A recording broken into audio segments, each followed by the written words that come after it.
You knew this was a bad idea. I knew this was a bad idea. Everybody with a working set of eyes could see that relaunching a brand that is built on legacy, masculinity, reliability with a bunch of freaks was going to fail spectacularly, and lo and behold, it happened immediately with the overwhelmingly negative response to Jaguar's copy nothing campaign. And we've talked about this, well, hell, even going back to, and I can't believe that they decided to do this, what was it, like 2 weeks after the presidential election, when it was so obvious that society was shifting away from just going along with all of these freak shows that have been running things for, well, we could just say for 4 years, but it's so much of a larger conversation outside of that as to how they got to those positions where they were able to force this crap on us for so long. But it really does seem quite anachronistic. It's kind of like how Ironheart is going on. Well, it's already wrapped up, and I think most people are done memeing on that stuff. But even still, now that we're getting a little bit of a peek back behind the curtain from a couple of years ago, all of this stuff seems so antiquated. And to even simply think that this came out in November, yeah, we already knew that this was going to be absolutely trash. And you can tell, right? Because I have never in my life, okay, well, just outside of the campaign itself, I can't think of a rebrand that has been this stupid. There have been pivots before, and some of them have worked and some of them have failed, but in general, I don't recall anything this radical, let alone anything this radical working at all. Just the ratio on the Twitter post itself, 122,000 comments, 38,000 reposts, and 28,000 likes. Like, that is a horrific ratio, the likes of which I don't think that we have ever seen before. This was just such a bad move. And in the convening 9 months since this dropped, like, we've done multiple videos on the topic about how it's just not really worked out all that well for the parent company of Jaguar and Land Rover, the Indians, Dot Not Feather, that purchased it back from Ford, and what was that, in 2021 or something like that. And yeah, they had to rethink a couple of things. They ended up ditching, this marketing company in charge of this very, very, very stupid campaign. And we've also delved into the thought process behind that advertising group. And while they were accepting an award at a pride banquet, yeah, we know exactly what they were pushing first and foremost. It's mostly cheeks, as opposed to competent ways of marketing a vehicle.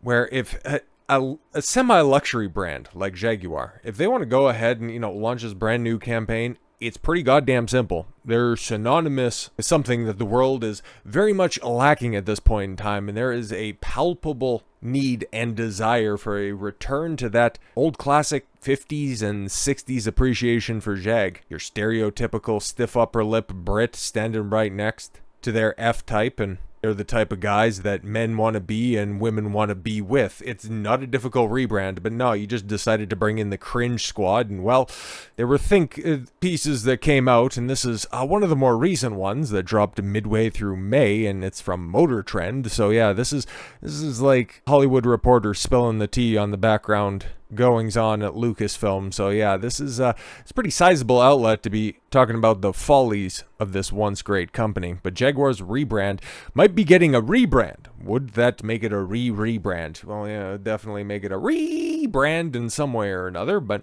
it's been reported in the Telegraph that Jaguar's infamous recent rebrand, in which the core pillars of the British automaker brand were tossed out and redone at May itself. Beyond the verge of being tossed out and redone as Jaguar searches for a new advertising agency. The rebrand spelled the end of the Leaper Jaguar logo, which, yeah, again, oh my god, I forgot to mention this, but I know we talked about it before. When you have one of the coolest logos in all of everything, really, like that side profile of that big cat just leaping, okay, it's iconic. And if you're going to replace that, or if you're going to refine it or change it at all whatsoever, it better be something so incredibly tangible of an improvement. But no, they just decided to go with basic bitch lettering and some, upside down J's. Like, what the hell are we doing out here? Yes, back to this. The rebrand spelled the end for the Leaper Jaguar logo, along with a whole tweed line sniffy gentleman buyer profile. Well, introduce, yes, the weird pop art ads with only models and no cars, a new Jaguar logo, and the polarizing Type 00 EV concept, which I don't mind, but it's, number one, a Tesla ripoff, and number two, doesn't really fit with what would immediately come to mind with the Jag. I understand that you're trying to do a rebrand, but you normally want to ease your way into this stuff, but they just decided, nah man, all of the shit that was running wild in 2018 is really going to play exceptionally well in 2025 and 2026 and onwards. Yep, sure thing. But yes, and Jag pledged to basically stop selling new vehicles globally for 2 years while it winds down its current lineup and winds up an all-new one starting with the 2026 four-door GT previewed, the Type 00 concept. So yeah, that's interesting. Yeah, so yeah, we're a car manufacturer, but we're going to stop making cars for the next 2 years while we do a whole EV overhaul. How did that end up working out for them? Well, now we have sales data, and Jaguar sold just 49 cars. Bro, this is buck wild in April of 2025 amid EV rebrand, dealers at a standstill. Yeah, man, if I was a Jag dealer and then I seen, you see this post come up midway through November and you're like, oh my God, how are we going to do this? How are we going to get out the other side of this? Okay, because we were a very competitive competitor to the likes of your entry-level European luxury brands like your Audis, your BMWs, your Mercedes-Benz. We were right there, man. Oh, we were right there, man. And then you break out the weird Tilda Swinton with a fucking sledgehammer and some art teacher spinning around in a circle side-eyeing you because he sees somebody straying a little bit too close to his laptop at the front of the class. Like, what are you doing? What in the blue hell are you doing? Well, apparently not selling vehicles anymore. 49 cars in an entire month in the entire world. What? One of Britain's most storied luxury brands is barely selling cars. Jaguar reported only 49 new vehicle registrations across all of Europe in April of 2025. Okay, so I oversold it by saying worldwide, but on home turf, they sold 49 cars. Wow. According to data from the European Automobile Manufacturers Association, ACEA. Okay. Compared to the 1,961 cars sold during the same month the previous year, the 97.5% plunge. Jesus Christ. Normally, whenever we see sales numbers like that dwindle, we're talking about shit like BioWare or Ubisoft, but marked one of the steepest declines for a premium car maker yet in recent history. I don't think that there's anything close. Yeah, I copy nothing. Again, yeah, your sales records, not exactly the one that you were looking to set, but yeah, nobody's going to be copying this one anytime soon. Yeah, it is, of course, I don't know, man, like maybe Maserati wants to get into the horse-drawn wagon market. You're never going to see shit like this again.